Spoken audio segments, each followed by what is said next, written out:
Here we go in three, two, one. Folks, what is up? And welcome back to the Vol Talk podcast. You are here with Austin and Blake, and we are here to talk all things volunteer sports. So, today, Austin, we are going to be getting into honestly some talk about the baseball team that we don't really want to have to go over, but we're going to go over it. We're going to go over the Texas A&M series this past weekend.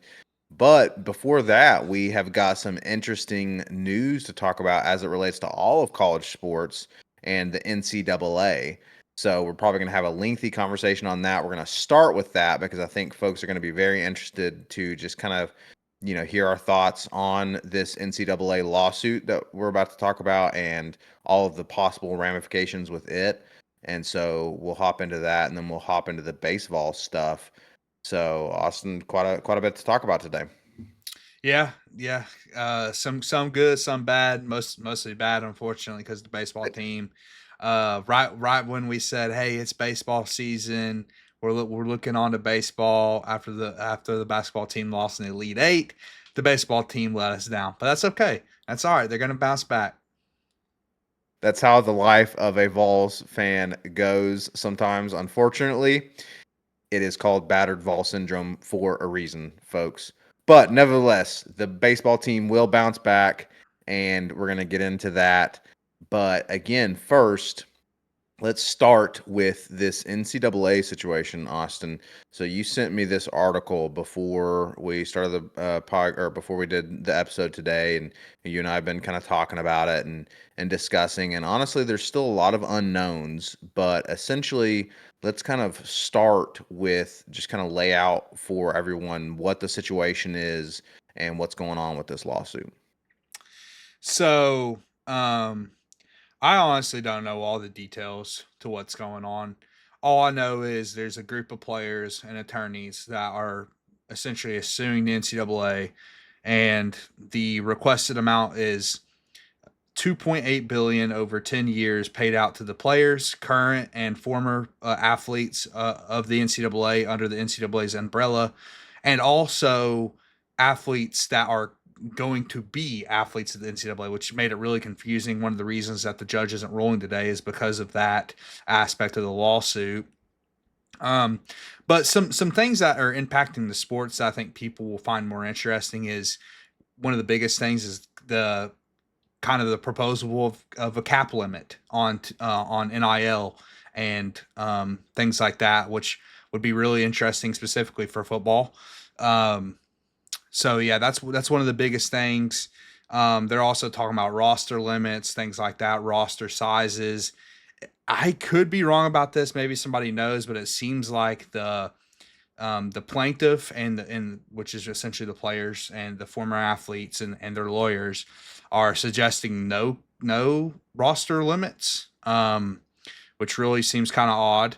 I think the NCAA already suggested increasing the roster limits. That's or maybe they I don't know. They maybe said they were going to decrease it in some sports but increase it in others. I'm not really too sure on what happened with that.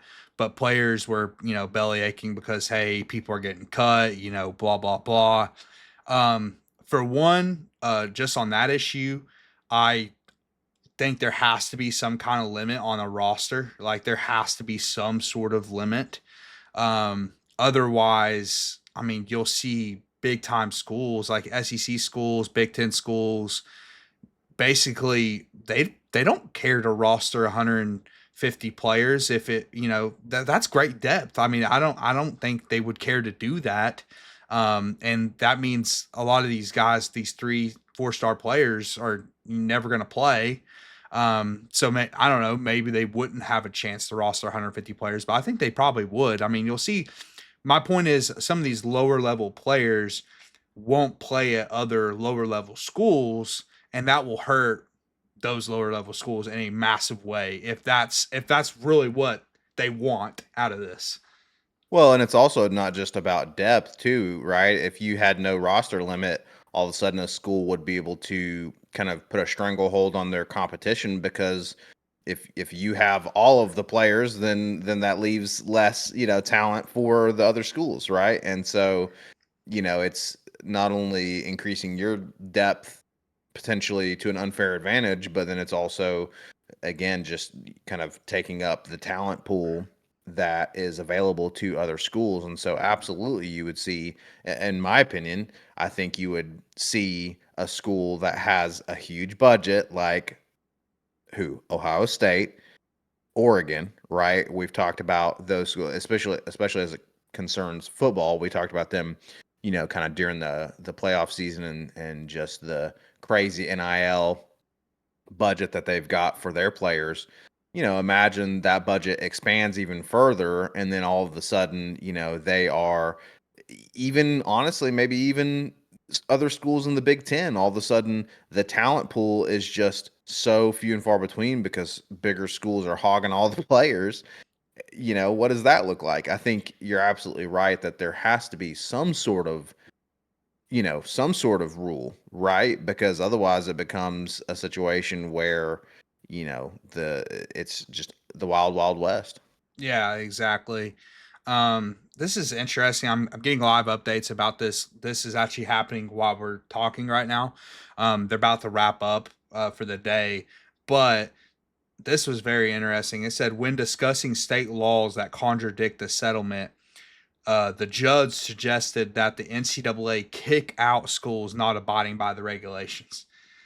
That's just this kind of stuff just irritates me because like imagine imagine a big time rival of ours or us or Tennessee ourselves have state laws that don't abide by the settlement, which is a pretty intense settlement what the players are asking out of the NCAA, and we just get kicked out of the NCAA. So what happens then?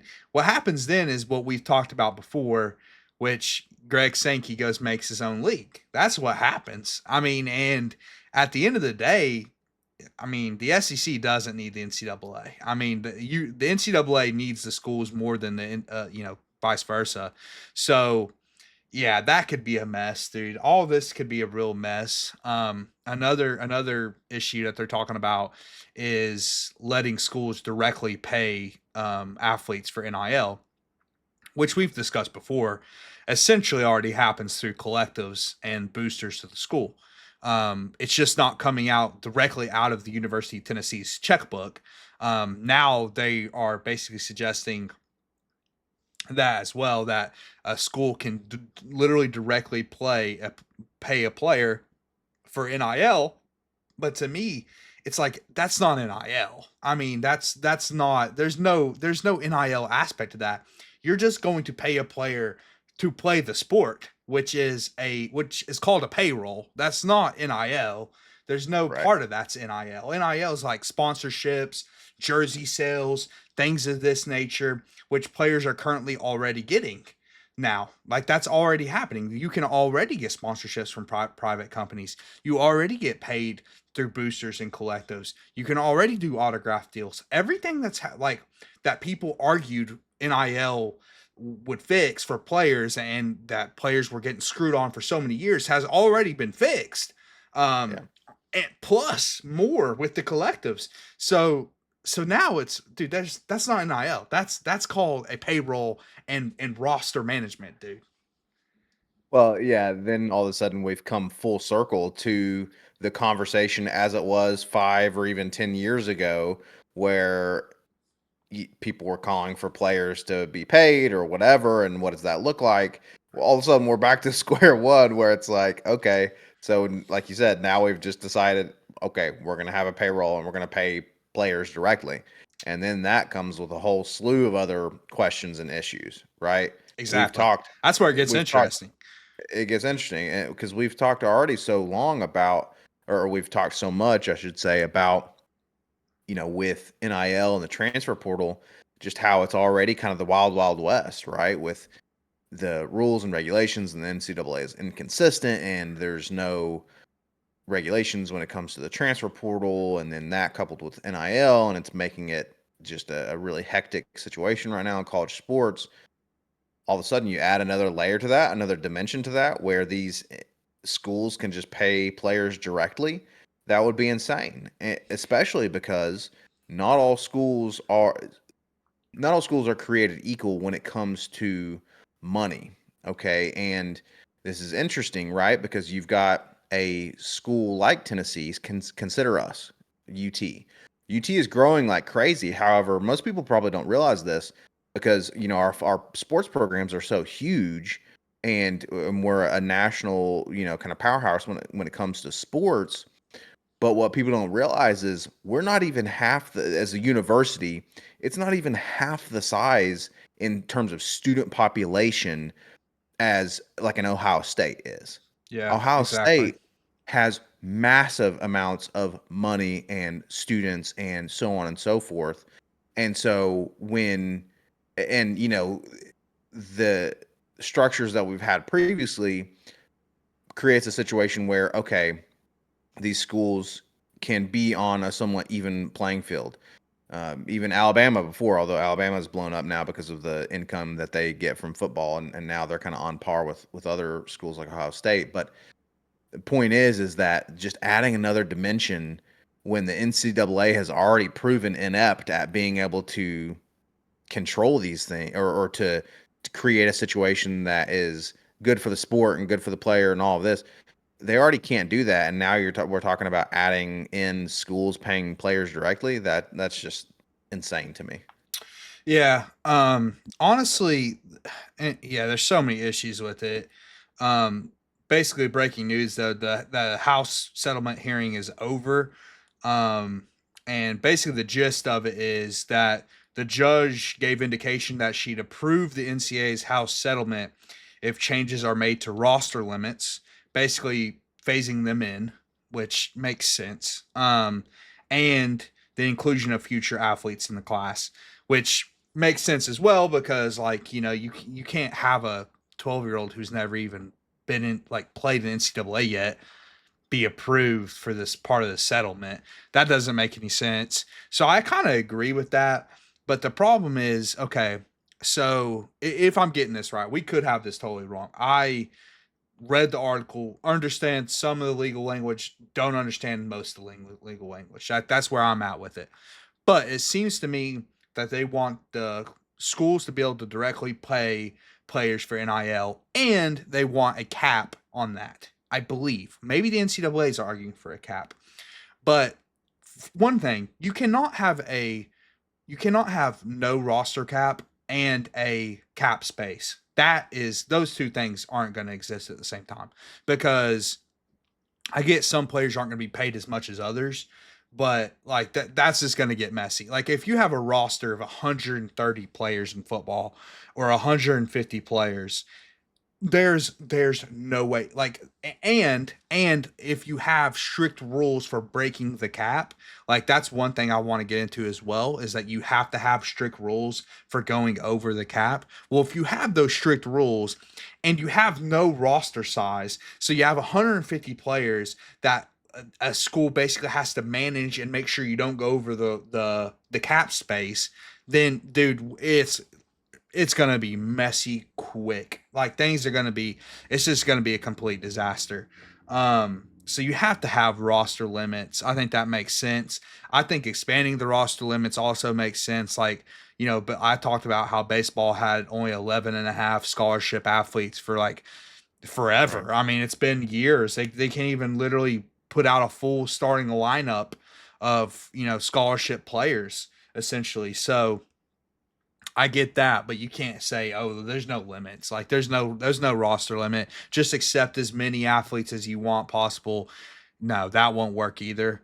Um, and then the cap situation. So my biggest question on the cap is it just a cap for what the school can pay the athletes? So meaning it's not a cap on their NIL earnings. So that would include the boosters, which are the biggest problem right now, right? The biggest problem is that it's not legitimate sponsorships or name image likeness that the players are collecting right now. It's collectives that were basically created by the school's boosters to pay the players directly. That's already what's happening. So my question is it a cap on that, or is it a cap on the school itself paying the players? Because if it's just Right. if it's just the school itself, This is pointless. It's literally just more like more money to the players, but hey, there's a cap on the what the school can pay you, but there's no cap on your NIL earning in general. So Phil Knight for Oregon, the Nike owner is still going to shell out as much money as he wants to get the players that Oregon wants. Yeah, that would be absolutely nuts. So I don't know, man. I mean, I don't know what's going to happen with all of this. Another interesting thing too is it's technically, I was reading that it's technically an antitrust lawsuit, and so essentially claiming that the NCAA is a monopoly, right? And so that could have legal implications depending on the ruling. And so with what you were reading there in terms of what the judge was kind of indicating might be the ruling, I don't know how that plays into the legal side of it, which by the way, speaking of the legalese, so to speak, you said that you don't understand all the legal jargon. Look, you're the one that you studied a little bit of law stuff. You did some mock trial back in school. Okay. So if you don't understand that stuff, then I sure as heck ain't gonna understand it. So we're in trouble if if you if you're not understanding all of these legal situations. But we're doing our best to kind of trudge through it here and kind of parse this out and figure it out. And again, I have questions about, insofar as I know about, kind of antitrust laws and things like that, depending on the ruling, is it essentially going to render the NCAA ineffective and essentially defunct? Like basically, if the NCAA no longer has power, then potentially the power could be transferred to the conferences, and that goes back to what you're talking about with Greg Sankey and I mean Greg Sankey and the Big Ten commissioner, I don't remember what his name is, are already talking about essentially two super conferences, right? I mean these are things that are already being talked about, and so all of these legal cases, which this is just one of I'm sure more that will come, that will have implications for these things. And at the end of the day, the one thing that I feel pretty confident about is that obviously college sports already is fundamentally different than even 5 years ago and what we knew it as. But I think it's just going to continually fundamentally change in the future in terms of looking just vastly different than what it used to. I think at the end of the day, dude, like everyone's gonna kind of have to accept at this point where things are, and they need to just sign players to contracts. I mean, I've said this for a while with NIL, and because and the cap stuff is so interesting too. But you have to sign players to deals, man, because it's such a mess when you have unlimited NIL earning potential and you're basically on 1 year deals. And not even on 1 year deals, man. You saw situations with like the Alabama tackle Caden Proctor, who transferred to Iowa one off in the offseason and then transferred back to Alabama the same offseason. The same offseason, dude. The dude transferred twice in one offseason. That's insane, man. It's absolutely nuts. And the question is, like, obviously Iowa paid him to transfer there. What happened to those earnings? I want to know specifically what happens to those earnings that they agreed to pay Caden Proctor to transfer there. That's why I would much rather just at this point, if this is what it's going to come down to, and this isn't going to work for every sport. This isn't going to work for swimming. Then this is part of the problem with all this. But with college football in particular, and this would work for college basketball as well, and probably college baseball, they need to just take the professional model at this point, because now it's too chaotic, man. There's no, because as much as I hate the NCAA, there needs to be rules and there needs to be regulations to make the organization run well. It can't just be the wild wild west, man. It really can't. It's just not going to work. So I would much rather see a cap a cap being placed, which that's one part of this that I like to see. I want a cap, but the cap has to be how much a player can earn from overall. the school. And the school has to include the collective, because Right. that was the biggest problem with the implementation of NIL.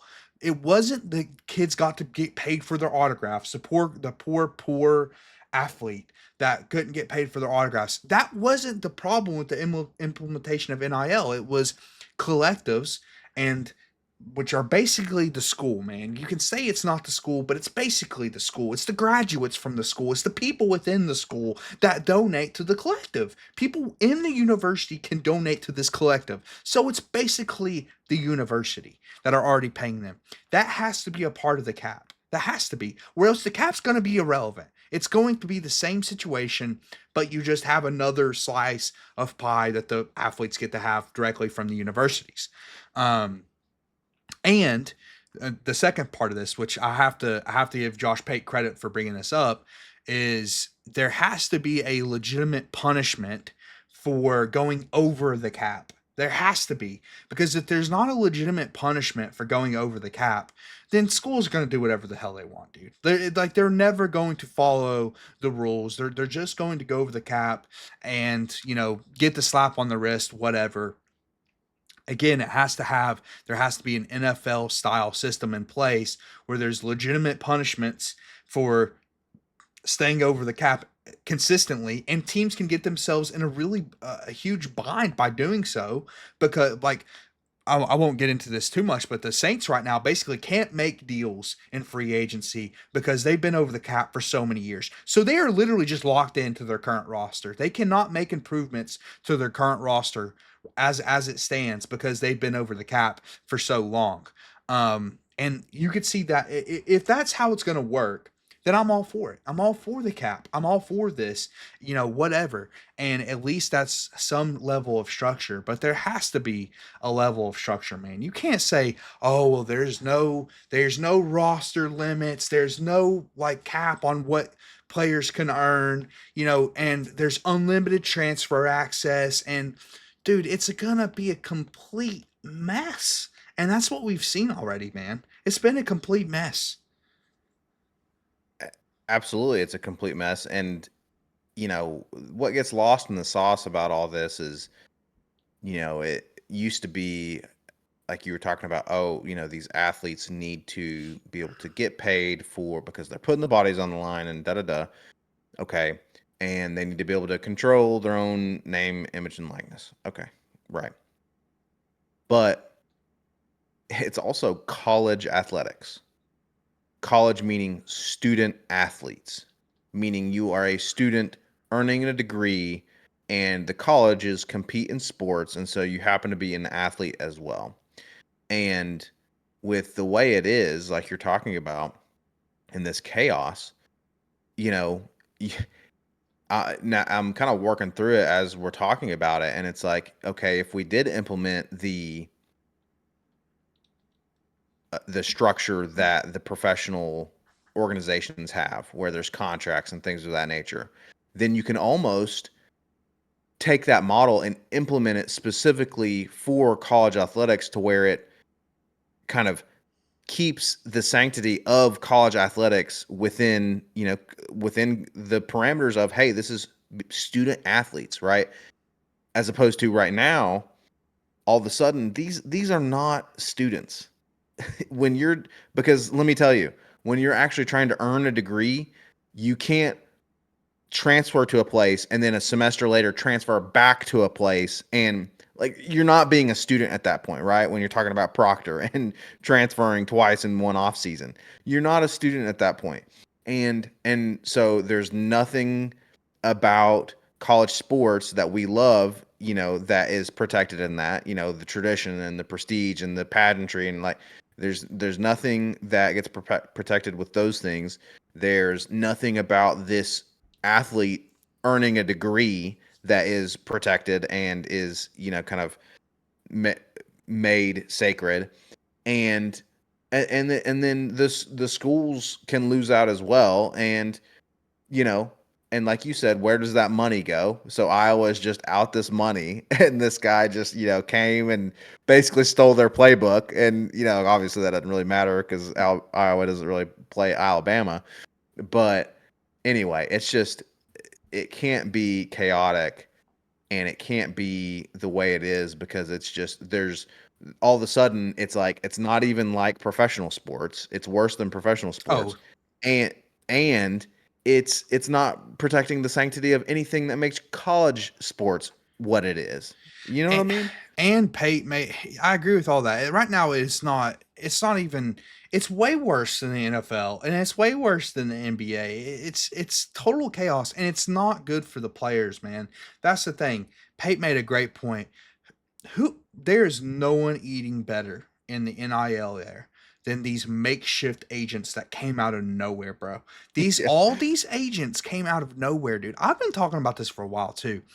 How all these dudes, so many of these dudes come from rough backgrounds, okay? Especially football wise. There's a lot of dudes that come from rough backgrounds and a lot of family members that they think they can trust that they really can't trust. So all of a sudden, uncle who has no agent background, no degree, no credentials whatsoever, like no experience, is all of a sudden, oh yeah, I'm gonna be an agent, but brings no value to the table and ends up scamming this young athlete out of all these earnings that and essentially get nothing out of it. As far as the agent and what the agent's supposed to provide is concerned. So, like you can say you're for the players and stuff, but there's other things that you have to consider with that. And and also, dude, like, and I don't want to go off the deep end here, but listen, I've been for NIL for a long time, but like that's not what happened. That's not what happened. And that's my biggest problem with it because now it was such a mess with the implication of all of it, with the implication of all of it. And like it was such a mess that it basically made it where now I'm like, okay, well, it's just time. It's just time to get the NFL model. Let's get a full roster with a GM and a cap, and let's just pay players directly and get them on 3-year deals because that just works better than what's happening right now. It works better. It's not good for like, dude. When we're learning players, right? When we're learning players in the NFL, and we're trying to remember what college they go to and stuff.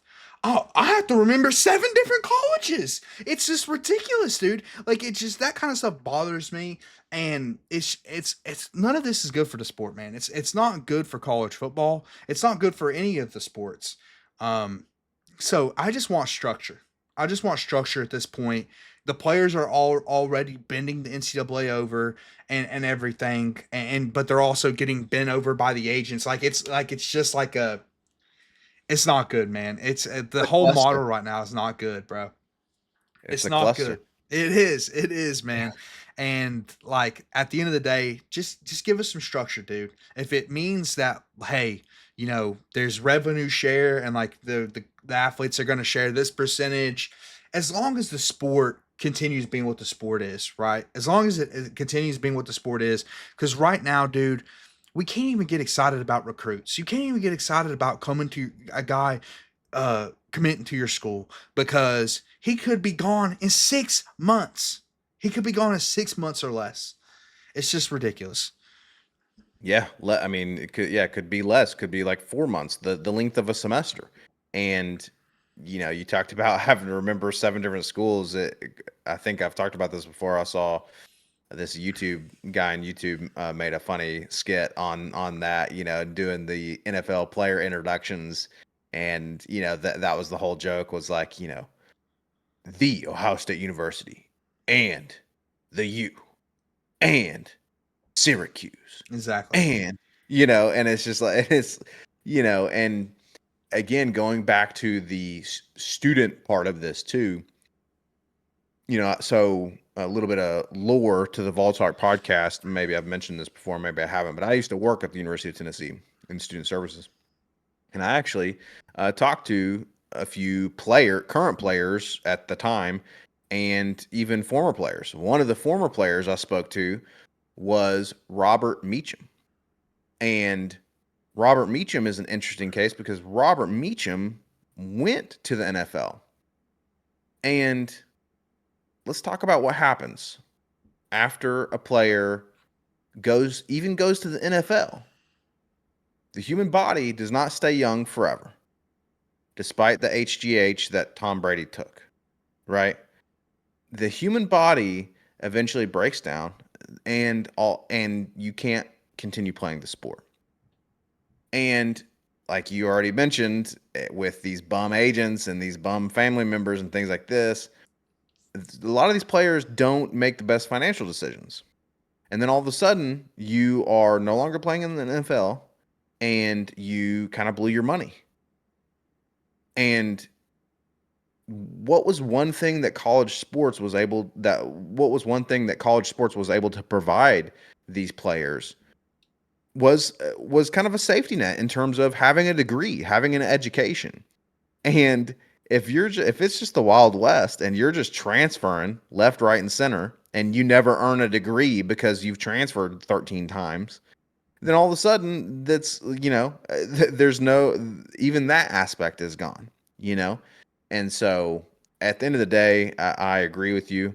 As much as it pains me, because look, I'm the last person that you'll find talking about how much he loves bureaucracy and regulations. But at the end of the day, there has to be, like you said, some sort of structure in order to maintain the what the sport is. You have to have some sort of structure to be able to maintain the some sort of semblance of college athletics. And there isn't any of that right now, and that is why, it's like I said, I think over the next few years we're just going to, if something doesn't change, we're going to see a situation where it's just unrecognizable. Yeah, I mean, I'm more optimistic than that. I think everything's gonna be fine. It's just they have to, again, they have to lean towards some sort of structure. And, I think, at least the judge was like, hey, we have to have roster limits and things like this and things that make sense. And, who knows what the future of the NCAA is going to hold. And they kind of buried their own grave, man. Like they could have fixed a lot of these issues a long time ago, and they didn't. So who knows where it's all going to go, but it's going to be interesting to see. It will be interesting indeed. So, Austin, you're saying I guess I read that initially they were supposed to have a ruling today, but they ended the hearings for the day and potentially a ruling tomorrow. Is that kind of what they're saying? No, not a ruling tomorrow. They have the plaintiffs have a week to make the adjustments that the judge basically asked for, and the biggest adjustments were, um, again, they have to have roster limits. That's one thing that she wanted to be amended, and then the other was the athletes that aren't in the NCAA yet being a part of the lawsuit, like the 12-year-old who's not even signed to play That's yet, crazy. getting, yeah, you can't do that, man. Listen, That's insane. after how bad we got burned by the likes of Khalil McKenzie and so on and so forth, I can't be having a situation where a 12-year-old is getting a payout and Which then they're all of not a getting sudden a payout as a 12, but once they get into the well, NCAA, that's they what do I'm get the saying, payout. they get the payout, but then all of a sudden, maybe they play for a few. I don't know. It's just that seems crazy to me that, you know, Well, yeah, that 12-year-old would be. It's like boom, payday, baby. Who cares exactly. about school? All I got to do is get into the NCAA, and I'm gonna get my payday. And the crazy thing is, some of the athletes before they started like diving deep into the case were asking for more money. They're asking for the settlement to be bigger, um, which it's tough, man. I get it from a certain perspective, but also just think that, hey, the payout and stuff, it doesn't matter as much to me as the future of the sport. Like, somebody has to come along and agree that they care about the future of the sports, and they care about the future of college football and college baseball and college basketball, and they're going to do what's best for the sport. And at the end of the day, and this is going to maybe bother people, what's always best for the athlete may not actually be best for the athlete, and it may not be best for the sport. So that's my take on it. There has to be some level of structure, and I get it. The NCAA is the worst, dude. They're the reason we're in this situation.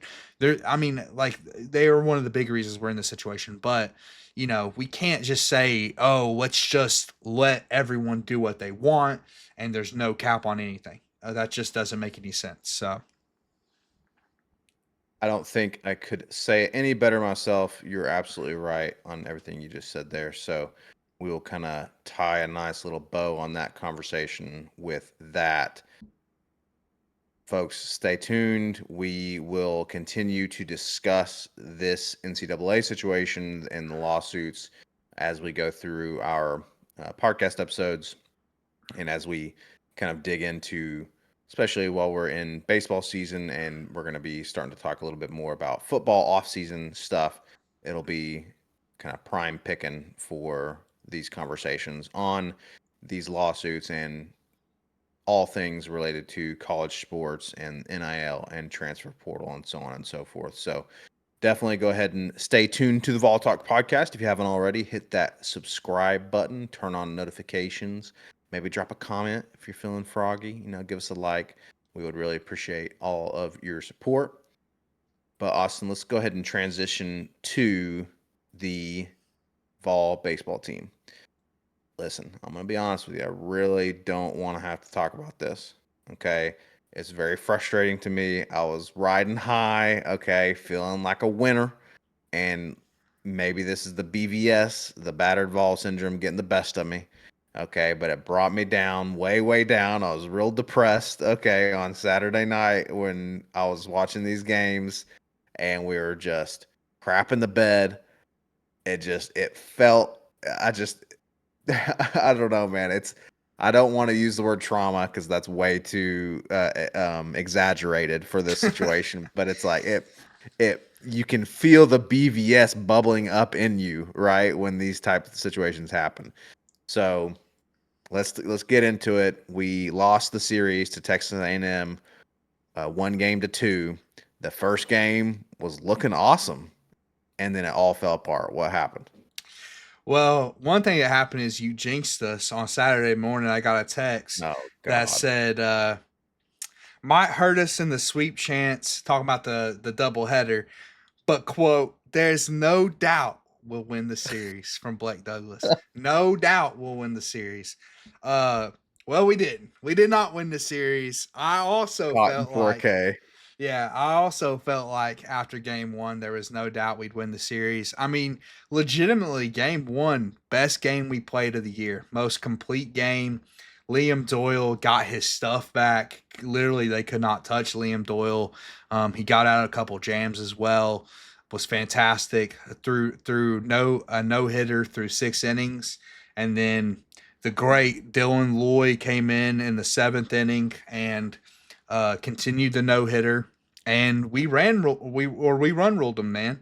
10-0. Absolutely destroyed them. Andrew Fisher, Mister No Doubter. That's my new nickname for Andrew Fisher. Um, Unbelievable. 200 home runs in the game. Um, yeah, I mean, it was literally probably our most complete game, and was feeling really really good after game one, but then games two and three happened. Games 2 and 3 happened on a doubleheader on Saturday. I was confused at what happened because I didn't realize, and you had to update me that they had moved the Sunday game to Saturday because of the rain, and um, it did in fact rain all day Sunday in the Knoxville area.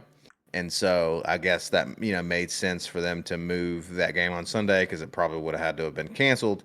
So they turned it into a doubleheader on Saturday. And man, I don't know what. Well, let me tell you this. Let me get this little rant out of the way first, okay? The first thing that happened was freaking Nate Sneed woke up with some doo doo juice on Saturday and had a terrible game on Saturday, throwing wild pitches left and right all over the place, giving runners bases left and right, literally on wild pitches, letting uh, the runners steal home, or not steal home, but advance, to the home plate and score. And so that was frustrating for me on the first game or the game two on Saturday, which was the first game of the doubleheader. And then it just continued to. I was like, okay, you know what? We had a bad game. Thought we might bounce back in the third game, but I guess it was just, I don't know if it was a mental funk or what, man. But we didn't bounce back. Yeah, I mean, I would say for the people freaking out after the one series loss, which it does suck. It's the first series we've lost in quite some time since Alabama last year. Actually, first series we lost since the national champions lost to Alabama last year in the regular season. So it does suck. I mean, it's been almost a damn year since we've lost a series. So we don't know what it really feels like to lose in baseball right now, but keep in mind this is the preseason number one team in the nation. Like, they have talent. They have a ton of talent on that team, and it's not like it's a talentless team. I mean, projected number one. There's never been a projected number one team in baseball to not make the tournament, apparently, since like whatever date that they dated that back to. They said the research team literally couldn't find a preseason number one to never make the postseason. So yeah, I mean, it's a good team, and their backs were against the wall in a massive way. And when you lose 10-0 and it's a no hitter, like that's like there's no worse way to lose in baseball. You got run ruled, and you literally didn't get a hit all game. Like, that can wake a team up, man. I mean, like there's no better way to motivate a team than giving that kind of ass whipping. Let's be honest, that was an ass whipping that we Yeah. gave them on Friday night. It doesn't excuse what happened again. They earned it obviously in games 2 and 3. I will say game two was tough. That was probably the game that we should have won, to me, because dude, like multiple guys were robbed of home runs in that game because of the wind. Andrew Fisher hit an absolute missile, dude, an absolute missile. They said their stat, or their like little stat tracker, whatever that's they have on the balls. I don't know what exactly it's called. Projected that home run to go 420 feet, and the wall that he hit it at was 320. But the guy made a catch. Now, it was an unbelievable catch by the A&M player. Unbelievable catch. He deserves a ton of credit. One of the best catches I've seen all season. But that just gives you like a perspective of how Right. bad that Knoxville wind was impacting hitting on Saturday afternoon, because I mean that's 100 feet difference, man. Like, that's pretty much a home run any other day in Lindsey Nelson except for Saturday. So that was unfortunate. Of course, A&M's playing in the same conditions, so that there's no excuses. It's just it was unfortunate because that home run could have really broken it open. Because I mean, we were up early on them, if I'm not mistaken. So yeah, it could have broken it open. Unfortunately, it didn't. I mean, Marcus Phillips didn't have his best game, but like you said, it was really Nate Snead in relief, man. It was rough. I mean, Marcus Phillips has been a guy that can go 6 to 7 innings this year. He only ended up going 4 innings. So again, not his best day. And then Lloyd comes in relief, with like one out to go, and gets the out. And then they put Nate Snead in. Now, one thing that's irritating me is that Dylan Lloyd has been fantastic. And I get they want him pitching like every day. They want him available every single day. They wanted him available for game three. So I understand why they didn't let him go very long. But I don't know, man. I feel like he is still yet to give up an earned run. Now, he might have in game three. I'll have to check those stats because I didn't watch game three, unfortunately, couldn't. But he had yet to give up an earned run all season long, up until game two, and he still didn't give up an earned run. He was only in for that one out, but give him some more time. Like, and Snead has shown that he has struggled in the outings this year, dude. Out of all the pitchers that have played this year, I feel like Snead has been the one that can struggle more than any other. Um, like, he can't control his pitches sometimes, like Blake was saying, all the wild pitches. He pitched 2 innings and gave up 4 runs. Like, that was kind of it right there. So unfortunately, you really couldn't come back from that. And the bats, honestly, the bats were bad. and after game one too. Like our bats just went dead after game one, which was super unfortunate. Um, but yeah, man, it happens. This again, it's the preseason number one team. It is yes, it's very unfortunate that we couldn't win the game and we got smacked in game three, bro. We ate humble pie in game three. 17-6 was the final. Absolutely smacked. And of course, Dylan Lloyd did break his streak of giving up an earned run, unfortunately. Just saw that. So, yeah, everyone was off in game three. Coons didn't have a good game. Krenzel did. Krenzel had an abysmal inning. Thank God I wasn't watching. One inning and he gave up 5 runs. Oh my lord, dude! There was no hope after that. I don't know what happened that inning or what was going on, but at the end of the day, it's going to be fine. We're still one of the best teams in the country. We dropped to number 5. The rankings don't matter, people. Don't get worried about the damn rankings, dude.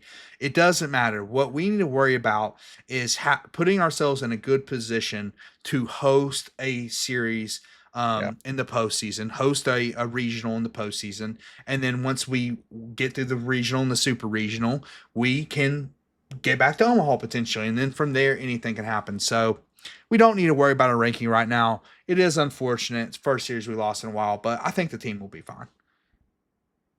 Yeah, we definitely want that home stadium advantage in the postseason because we saw a couple of years ago where we were projected to potentially win the World Series, and then we ended up losing in the Super Regionals. Um, and if I'm not mistaken, we had home field advantage. But regardless, you want that.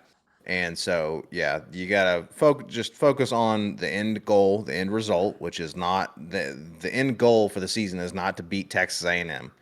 It's to win the national championship, which we beat Texas A&M last year to do, right? So at the end of the day, congratulations to them for winning Well, this series. But man, it was just frustrating for me because what an epic debacle, dude. it was. It wasn't pretty. I mean, especially game three. Game three was not pretty. And the end of game two was also not pretty. You also have to think the wind was probably impacting pitchers a little bit as well. I don't know how much that was really impacting them, but I'm sure it was. Um, but you bring up a good point about the A&M. Like that was one of the storylines coming into the series was this is a rematch, and A&M, of course. I mean, there is dudes on that roster that will literally never forget losing to Tennessee in the national championship. That will haunt them the rest of their lives. And they wanted to win this series bad. Now that stuff to me has never felt like it impacts baseball as much as it does like a more emotional sport like football. But it does play a little bit of an impact, I would say. And like and I know A&M has had a rough start to the year, kind of befuddling rough start to the year, really unpredictable rough start to the year. But dude, they have a loaded roster of guys who are going to play in the major leagues. Like they just I don't know. I don't it just didn't mesh this well. Maybe losing that championship really broke them and they have been in a rut or whatever. And we getting run ruled and not getting a single hit in a game woke them up. I don't know, but like you said, dude, it's one series. That's not the goal on the year is to win a random regular season series against A&M. Now you can't let it snowball. I don't think this team will let it snowball. And I also do think it's slightly concerning that game 3 is in our realm of outcomes, like our range of outcomes, excuse me. Like that's slightly concerning that's a possibility. Like we can give up Right. 17 runs. And it kind of like speaks back to the preseason analysis that hey, our pitching depth could be a problem and our game 3 starter could be a problem. But I think at the end of the day, Coons will be fine. Krenzel had a rough outing again. Maybe there were some errors in there. I'm sure there were. Maybe the team was checked out in the doubleheader. But I like the way somebody worded it on Twitter. Usually, I don't love Vol Talk to be honest, and a lot of Vol Talks takes, but I liked the way this person worded it, which is we had On you one don't like bad Vol Talk? or You don't sorry, like Vol Talk? Vol Vol Twitter, Twitter takes. Vol Twitter. You love the Um, takes from Vol Talk Of because course, they're well, your that's take. that's that's me, brother. That's me. If I don't like my own takes, that's a problem. But Ball Twitter, um, But anyways, golly, what was I saying? Something brilliant Sorry. before you threw me off. But golly, what was I saying? Oh yeah, this guy basically said how we had just one bad day at the ballpark. It was one bad day at the ballpark. That's it. We didn't lose two games. We had one bad day, and that's kind of true. And it was the first doubleheader this team has played in, and so and I mean, it was like it could be a mental thing. It's like an hour after the other game, and you just lost this game, and maybe you're just kind of checked out after that. Who knows, man? But I think what's more important is the bounce back. How will the team bounce back from it? And I think the team will be fine, dude. It's again still one of the best teams in the nation. Still not even at full health. I mean, we still don't have Gavin Keelan in the lineup. Who knows where like all the pitching will land. I know we got golly, why am I blanking on his name? The pitcher we got back for the midweek start. He's Russell, AJ Russell. Who knows if they'll incorporate him into the weekends? I don't know how they're gonna go about that. That could be a decision they make just based on this last game, how rough Game 3 looked. If they want to put AJ Russell in on the weekends, but again, I think the team will be fine. We'll see how they bounce back this week. That will absolutely be the key, is to see how they bounce back, because we've always talked about great teams, and you see what they're made of when you look at how they respond to adversity and how they respond to a situation like this where you drop a quote unquote rematch with Texas A&M, right? Texas A&M wanted the revenge, and you looked like you were going to stomp them, and then all of a sudden Texas A&M came back and got the revenge that they were wanting or looking for, at least according to the headlines, right? So how is the team going to respond? And hopefully they're going to respond well by crushing the midweek opponent, and then our SEC series coming up this weekend. Austin, who do we got on the docket here coming up? Ole Miss, brother. I was just Ole checking out Miss. Ole Miss. Uh, 24-7 on the season. They're looking pretty solid so far. 8-4 in conference play. So it's the SEC in baseball, man. It's always going to be tough in baseball. I believe it is on the road, so that's going to play a factor as well. Ole Miss is 17-3 on the road, so yeah, it will be on the road. So yeah, I mean, I believe they're just coming off beating Kentucky. They actually had a really close series with the Kentucky. Um, and they also beat Florida as well the series before that. So this is a good team. Ole Miss is a good team, but it's a great bounce back opportunity. Also, a couple revenge games for a couple of our guys against Ole Miss. Andrew Fisher, transfer from Ole Miss. Liam Doyle, transfer from Ole Miss. So you'll have a little extra heat, I would say, from that aspect of it, because you probably have some Ole Miss guys that want to beat them, and of course they want to beat their former team. So we'll see how they perform. Andrew Fisher's been awesome recently, and Liam Doyle just had probably his best outing of the year. So yeah, should be a fun series. And again, kind of like what we're saying, let's hope we bounce back, man. Let's hope we get back in the win column. Yeah, would love to see a huge performance from those two guys, Fisher and Doyle. I mean, they're essentially two of our best players, if not our two best players. Maybe won't go that far yet, but uh, I'm not probably going to got to. disrespect the great Hunter Inslee like that, Not our gonna our leader in batting average, but I would not never do gonna that. not gonna disrespect Hunter Ensley, right? Like I said, probably not gonna go as far to say as they're our two best players, but they are two of our better players, and so you've got to think that Ole Miss is gonna be, they're probably gonna be a little salty about that. That two of our best players are I mean, I coming wouldn't from be their. happy about that. I wouldn't be happy about that. And their fans apparently were happy to see him go, which is interesting. Proves that you really can't trust the fans' analysis, except, of course, for these two Vols fans on Vol Talk. You can trust our analysis. This is mostly, probably, I would say, 85, 86% non biased commentary most of the time. The other 14% is totally biased. But, we I mean, I would say subpar analysis most of the time. So yeah, I mean, except for, of course, Blake disrespecting Hunter Inslee like that just now, forgetting about the great Hunter Inslee. We'll move past that, but Okay, all right. You'll take take one more reminder that I allegedly disrespected Inslee, and then we'll move past it. Look, yeah, I don't know if I would say it's subpar analysis. At least give us mediocre, right? Average, okay. Subpar is below average. I'd say we're sitting at a solid average for the analysis on this podcast. And you're absolutely right that it is usually unbiased because look, most Vol fans are just, hooting and hollering and, whatever. We at least are a little bit realistic. yeah, Um, so I do have to say though, I disagree a little bit with your take on the percentage. I would say it's probably about 75% unbiased, okay. and then about 20, about 75% unbiased, about 5% biased commentary, and then the remaining 20% is Alabama hate. Alabama hate. Yeah, Uh, true. so I agree with that that. that I can get on that board with those percentages. that's approximately the makeup that you're looking at for the Vol Talk podcast. But yeah, big series coming up this week against Ole Miss. How's the team going to bounce back? I hope they bounce back, man, because man, I was cursing up a storm seeing all those wild pitches from Nate Snead on Well, Saturday.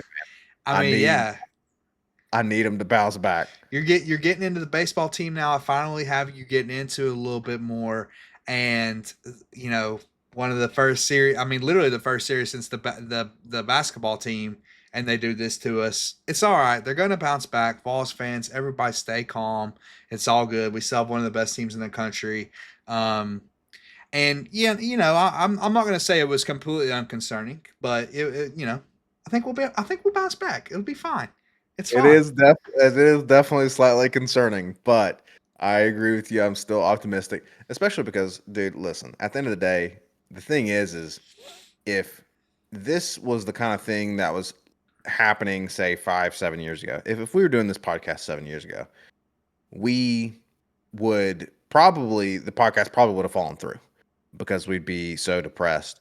Because the fact of the matter is, right now is this is kind of a good problem to have, right? Getting upset about dropping a series that we shouldn't have dropped in baseball.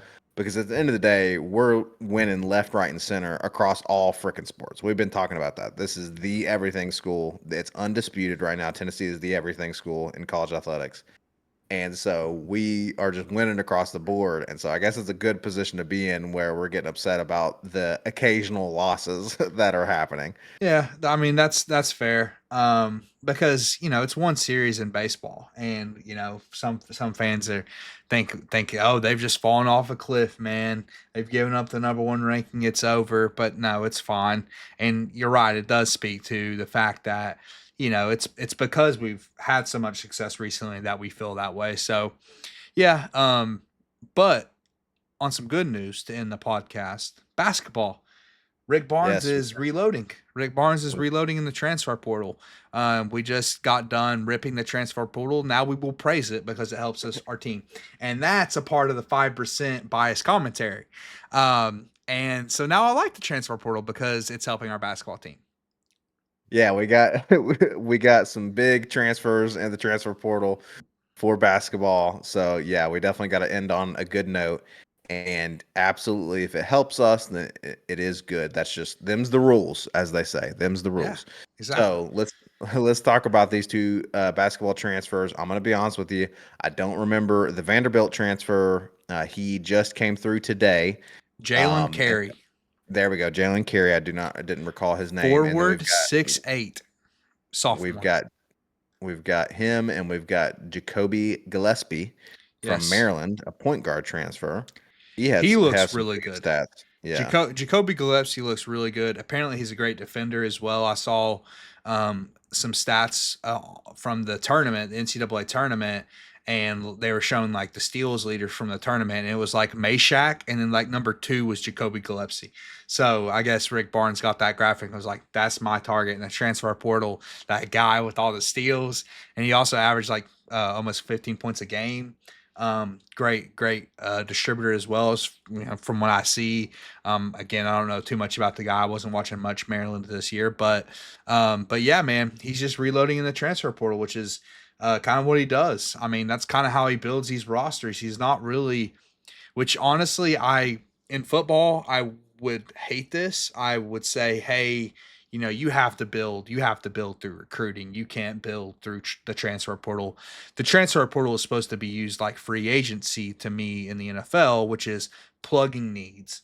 But in basketball, Barnes has made that work, dude. Rick Barnes has been able to make just building through the transfer portal and like building a roster every year work. Now, my question is, will it work this year? Because all those other years when we got guys like Dalton Connect and Chaz Lanier to come in, or this year with, Chaz, Igor, all those guys that came in the transfer portal, we had Zakai and Meshack already Right. there, established guys who have been there their entire career, who know what Rick Barnes is about, know what Rick Barnes wants. Now you don't have those guys, you don't have those leaders in the locker room. How are the all the transfers going to mesh, and how is that going to look? So that's kind of my biggest question with it. But at the end of the day, it's still good news that he's getting great talent through the portal. Yeah, especially, I mean, a guy like Rick Barnes, who's kind of a more traditional guy. He's a defensively minded coach, that kind of thing. He's older, right? And he's been able to adapt really well to the situation with the transfer portal. As you said, he's built entire rosters on it. So it is going to be interesting to see, honestly, just in general for this team moving forward without Zakai Ziegler. I mean, it's going to be tough, man, living in a new era without Zakai Ziegler, but we're going to have to do It's it. true. It is funny that Gillespie was the second in steals after Meshack, because Meshack is now out of eligibility. So I guess it's just Rick Barnes' personal mission, to have the leader in steals on his team. He's got to have the number one guy for steals at Like all you times. said, he likes his defense, man. He likes his defense. He likes the defense indeed. So good stuff coming from the basketball team in terms of the offseason. We're officially now in the off. Well, technically, as we speak, I think the national championship is about to kick off. Go Houston, by the way, Yeah. in Go Cougars. with literally everything, every fiber of my being. Please keep the Gators from getting a national championship. Agreed. But for the Vols, it is officially the off season, and in a few hours, it will be everyone's off season in college basketball. And so, good news coming already from that with transfers. We'll see how they do. We'll see how Rick Barnes is able to rebuild this team, and and then hopefully we have a few more good years with Rick Barnes before he retires, and Yep. maybe one day before he retires, we can finally get that Final Four. Maybe. We'll see. We'll see. But yeah, couple programming notes. Next week, regular scheduled programming. We'll have a baseball review and preview of the upcoming series. We'll review the Ole Miss series and then preview the next series. But we also have finally the draft show coming up. We're going to be recording that on Tuesday and probably drop. I don't know when we'll drop the draft show. It'll probably either be Wednesday or Thursday. And that's basically just going to be us going over all the Tennessee Vols in the upcoming NFL draft and talking about where they project as far as what rounds they're going to go in and what teams we think might be a good fit for them. And all that, and it should be really fun. We have a decent little class headlined by James Pierce, Dylan Sampson. Dylan Sampson's getting a ton of hype right now, man. Like top 3 running back for a lot of guys. In this upcoming draft class, which is a really good running back class, by the way, like really good running back class. So being even top 5 in this running back class is a huge compliment to Dylan Sampson. Could easily see him going round 2. Don't want to spoil everything from the show, but that's one thing we'll be talking about, is those dudes' projections. So it should be a fun show, and that will drop sometime next week. Yeah, and we're going to have special recurring guest Dakota back on to help with the analysis on the NFL draft and the Vols, and how they're going to do there. So that should be fun. It'll be the 3 of us. And like Austin said, we'll drop that episode next week along with the regularly scheduled baseball episode. Oh, And sorry, I meant to say we're dropping this episode this week. My bad. The It, draft shows this week, later this week. We're recording tomorrow. We'll be dropping draft episode later this week. yeah, dropping it later this week, and then I think next week we maybe will aim to have our basketball season review out. I Yes. think maybe that's what got Yes. your wires crossed there. Yes, exactly. That's what I meant to say. So this week, just to reiterate, even though no way people are watching an hour and 5 minutes into this show has gone off the rails. But if you are watching, first of all, thank you. Hit the like button, hit the subscribe, all of that. Second of all, to reiterate what I meant to say, this episode is dropping tomorrow on Tuesday, and then the draft episode's being recorded tomorrow. We'll either drop that on Wednesday or Thursday, and then next week it'll be baseball, and then I believe at the end of next week we'll end up doing the season review for basketball, even though people are done with basketball season. But either way, maybe people will like it. We'll see. We gotta drop some end of season rewards, and we gotta have at least one more episode to give some love to the likes of Zakai Ziegler, Meshack, and everyone else. So, yeah, that sounds like a great plan to me for our upcoming programming. Austin, any other final thoughts on any games or upcoming shows that we've got? Oh, that's it, man. NFL draft season, and I can't wait. That is all she wrote, folks. Look, we are going to be taking notes on the Ole Miss game, or excuse me, the Ole Miss series that is coming up this weekend, so that we can provide you that oh so amazing analysis that we were talking about earlier. So we'll catch you all on the other side of the Ole Miss series this weekend. And until then, wait a minute. No, back up. We're going to catch you later this week with the NFL draft episode. That's right. And then we'll catch you on the other That's side right. of the Ole Miss series. But folks, until then, go Vols. GBO.